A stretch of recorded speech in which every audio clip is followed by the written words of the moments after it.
Hi friends, I'm Bethany. And I'm Robbie. And we are so excited today to be sharing with you today's conversation. We can't wait because this is a conversation that we have very frequently in our home. And without further ado, let's dive in. If you could have dinner with anyone, living or dead, who would you choose? Kylie Minogue. Marilyn Monroe. Oh, God, I wouldn't have a clue. I know, straight up. Paul Hogan. Kim Kardashian. No. I'd like to have dinner with Justin Bieber. What? He's not coming to my house. I'd have Bob Hawke. Dave Hughes. Barry Humphries. Jimi Hendrix. People who have made a difference in the world, maybe Nelson Mandela at the dinner table. I don't know what he's going to say, I'm scared. If you could have dinner with anyone in the world, who would you choose? Probably our whole family, like a whole extended family. Mum and Dad. Mum and Dad. Does it have to be a celebrity? Could it be family? We love it. We talk about how school is. We ask Mum and Dad how their day was. Family. Yeah, Mum and Dad. Family. Who would you like to have a dinner with? They just want to be with us while they're eating food, which is pretty cool. They see us above everything. I'm going to get... Yeah. Yeah. Bit of a message in it for me. Yes.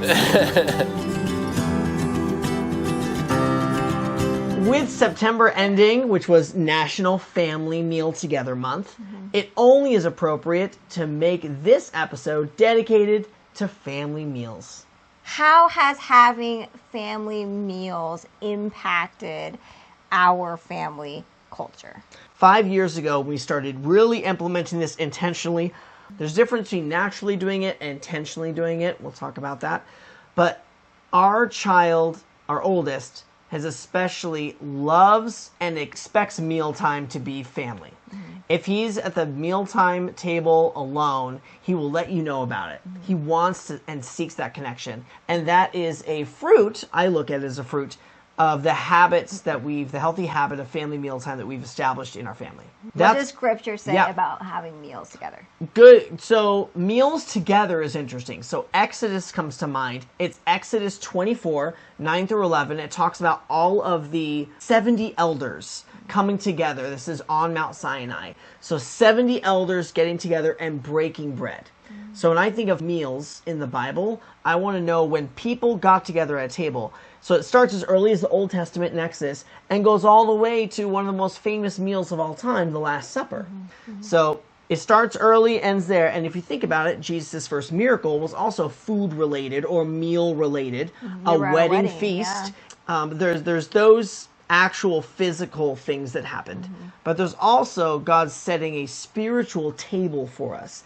And that's the thing that makes family dinners different, is the table aspect of it. You're sitting down, you're putting all distractions aside, and you're really spending that time with your kids. God talks about the table being a place of peace, talks about being a place of rest, and I'm going to go one step further. Where we've seen it is refresh and restore some beautiful relationships in our family. Yeah. What do you think, Bethany, are the benefits to having a family meal together? Well, I think first of all, just connecting. Right? I think Absolutely. In today's society, everyone's so busy. And I would say opportunity to have conversation. You mentioned like a table of peace. And I think it's an opportunity to stop. Because when you're eating at a desk, let's say you're eating at a desk and you're still working, your mindset is still go, go, go. Yep. But if you set that intentional time to sit at a table to eat with nothing except for the food in front of you, then your stress levels go down because you're able to rest at the table. So I've seen good data and I've seen bad data. I'll start out with the good data, and then we'll get into some of the alarming data. So the good data is, out of all the families that were surveyed, 90% expect that they will continue doing family mealtimes in the future. So it's not going away. That's very good. So they're seeing benefits from it. Where they're seeing benefits is interesting. We are down 5% from last year of eating at a table. So 50% of families say the family mealtime happens at their table. So they're going out and eating half of the time. And they're saying it's just not as good as they want it higher. So pipe down in the comments. You know what to do. Say if you're eating at your table. Yay. Let's raise that statistic back up. Emotional health is a huge benefit. So we're seeing physical well-being. 41% are seeing better physical well-being. 42% are saying they're more balanced. Instead of just the meals eating alone, you're eating with other people. It's a 42% people saying yes, like we want it.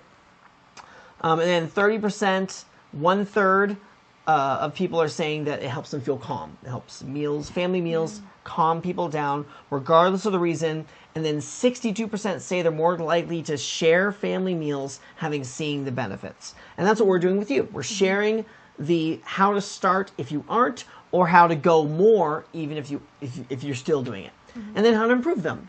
So let's dive into the next topic, and that's improving family mealtime. What is one way to improve family mealtime, Bethany? Oh my goodness. 100%. Let's get rid of media. Let's do it. I know that with the phones being so prevalent in today's society, is the one time where you can set it aside. And I'm not just talking just set it down at the table. I'm talking set it down in another room so you're not hearing the buzzing and the dinging going off.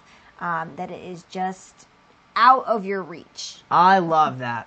Out of your reach, which means it's out of the kids' reach as well. Set a good example. I love how you said media, not just cell phones. Because how many times do someone have the tablet or the laptop? And what we do in our kitchen, this is very important, no screens at all visible from the table that are on. If you have a TV over there, just turn it off. This is what we suggest. No phones. That's a great one. Is there any other things that you would say to make family mealtime, to maximize the family mealtime? No phones. I'm a big fan of hashtag food not phones. All right, so that's out the window. What else would you suggest? No one eats until the person who's hosting or serving has sat down. That's a really good one. So it's not everyone sitting down and then everyone decides, when they get to eat. It's that partaking together. Yep. Yeah. That's really good. So being patient at the beginning of the meal. I have 2 more to add. So in the Bible, it talks about praying and being grateful first. So God's like, give me credit for providing for you. And so that's big. So when the last person sits down, we do pray in our home. We pray in a different way. We do pray via song. And then we flow right into a prayer. And that brings us into number 4. Don't leave the table until everyone is done. Our daughter finishes very quickly. What have you seen her do at the dinner table to keep herself busy? We have these little games that we can bring to the table. It's a little cards in a little box, and they'll ask questions. So she'll pull, 1 or 2 of those questions out of the box. These are not Trivial Pursuit questions. Like, who is the master cheese cutter from the 1940s? That's not what this is. These are anything to promote connection. Yes. What's your biggest fears? When you did this in high school, what did it lead to? What are your, open-ended, not yes and no, but deep questions. So those are pretty good. That's a pretty good 4-rule scenario. Now, it's not just about etiquette, but there is a beautiful etiquette to, this looks gross, what do I do? What do we do in our home? That's a really good question. And we came up with this rule very early on. I think our son was around 2 at the time when he just didn't want, I don't even remember what it was that we served, but he didn't want to eat the meal. And I am not of the party that says if you don't eat what's served to you, then you go hungry. But I do think it's important for it to be a more simplified meal. And so if you don't prefer the meal that has been served, now you have to try it, okay, like 1 or 2 bites. And then if you don't prefer it, then that particular person is allowed to go and make a peanut butter and jelly sandwich. Peanut butter and jelly. Don't go hungry, peanut butter and jelly. Those are some great tips. Thank you, Bethany, for sharing. let's go into the disturbing data now, okay? First biggest thing, in the U.S., 1940s, in the United States, average meal time, 60 and up minutes. So 60 minutes and up. It's a full hour. And some meal times in other countries are still longer. But United States, 1940s, that's what it was, okay? World War II, I mean, still, there's a lot going on. You still have an hour. What do you think it was in 2024? Average mealtime in the U.S. Comment down below as well. I do want you to play along, and I'll reveal it in 10, 9. What do you think? I think it's about 10 minutes. 7.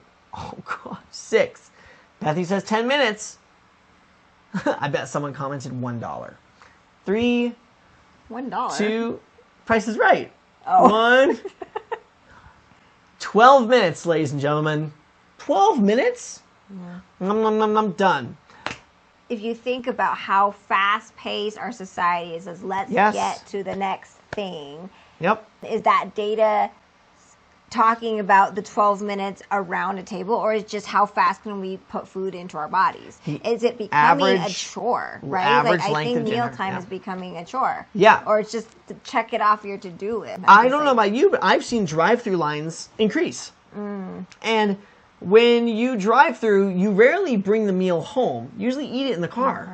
Right, on the go. So we're seeing parents be more active than ever. We're seeing their kids be more active than ever. They only have 12, 15, maybe 20 minutes to eat a meal, not even at a table, mind you. And we spoke biblically how the table is set, right? God said, Jesus even says he sets the table for our enemies. Like, even that's where a place of peace, we should be able to receive at a table, right? So 12 minutes, wow. Not cutting it, guys. We got to do better than that. So that's the data that I really wanted to bring forth of, like, wow, 12 minutes. That's crazy. Let's look at what other countries are doing, because other countries right now are rocking it when it comes to family mealtime. So, Bethany, we have France here. So I do know from what studies I've looked at, they tend to eat later in the day. Yep, that's correct. In the evening. Yep. And I think the data that we're talking about is just for the evening meal, okay? Yep. So for the evening meal in France, I do believe it's from like 8, I'm going to say 8 to 9. Okay. 8 to 9 is Bethany's guess. Let's see. Dun-dun-dun-dun. It is right. Good job, babe. France, 8 to 9 p.m. Do you know why they eat later? Because they drink later. Mexico. You need a context. Okay. They eat from 1 to 2, and they eat a very large, starchy, meaty lunch. So when they eat dinner, it's very snacky and peckish. What time do you think they have their snacks? 9 to 10? 9 to 10! Bethany, you're so good. Okay, I'm hiding the times on the screen, by the way. Very good. That's correct. So 9 to 10, 1 hour long, better than 15 minutes, but still that's when they eat, 9 to 10. I found Spain to be remarkably interesting. The reason why is because Spain takes what they call siestas. They take them from 12 to 2. So the shops, everything, businesses close. They take a 2-hour lunch break. That sounds great. I know. A nap in the middle of the day. Awesome. Spain's doing something right. España. Okay, what time do they eat dinner? Let's say, I would say 9 to 10 as well. For them as well. 4 for 4, Bethany. Good job. Well, sorry, 3 for 3. We're about to go into the 4th. Okay. You know you're going to get this right, though. China does meals. They believe in longevity, like long conversations, or what window? Okay, well, I've watched enough Chinese drama that I do believe it's going to be between like 6 and 8. Oh, perfect score! Good job, babe. Wow, that was impressive. Okay, so 6 to 8, 2-hour time frame there. Now, in the U.S., we know about times, like 15 minutes is average, but I did do the research. It's 6 to 7. So 6 o'clock to 7 o'clock. For America. For America is 6 to 7. So 1 hour, but some 15-minute window in that. I liked taking a look at what the world's doing because you and I go to a lot of international restaurants because we love eclectic food. We are not boring in our home. We go to really yummy, yummy, yummy food. So if I'm going to eat Out. if I'm going to eat anything Yeah. at all, Yeah. I want it to be delicious. Which that brings up the final topic of tonight, eating out. Yeah. What does that look like? We can't control the tables when we eat out. We can control the better control here, but does that mean we don't eat out at all? What are some things that we do when we do eat out, or what have you observed when you do eat out? Well, there's a lot of distraction. Again, I think that a lot of restaurants nowadays are bringing the media in because people want to be entertained. Now, we are seeing this in chain restaurants, not necessarily local. American establishments, American franchises have so much media. Even at the tables, they'll have that tablet. So what we do suggest is you're going out to a place that doesn't have those. And then other places, eat outdoors is a great way of getting around it. So just in conclusion, I just feel that we could step it up as a nation, as a culture, because when you're seeing some of these other cultures that we've discussed is, it's a whole lot longer than 12 minutes that they're sitting around the table together. And for our family, I know that we have really benefited from making at least one meal a day a priority to gather. And I love that word of gather, because it's all about gathering together to gather. Thank you so much for joining us on this conversation. Again, my name's been Robbie. This is my beautiful bride, Bethany. Your name's been Robbie? My name's been Robbie forever, as long as I can remember. Has your name been Bethany? My name is Bethany. Thank you for joining us on this conversation. Mahalo and aloha. Bye.